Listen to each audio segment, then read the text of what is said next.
Hello everyone, welcome back, and you are watching Technical World. If you try to set date and time manually, it says this time zone cannot be set manually due to device restrictions.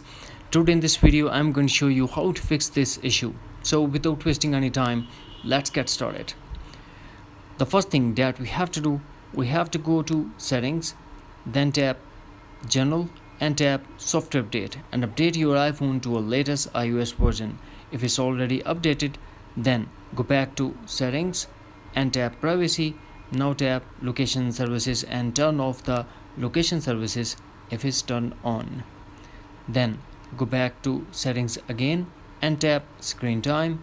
Here we have to turn off screen time by tapping Turn off screen time again to confirm.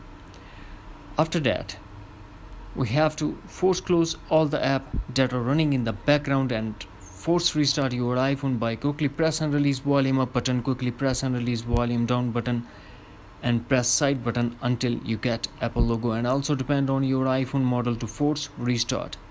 After force restart, we have to go to Settings, General, Date and Time, and set your date and time manually. That's it. Hopefully friends, you found this video helpful, so please don't forget to subscribe, like and share with your friends and family. Thanks for watching. Take care. Bye bye.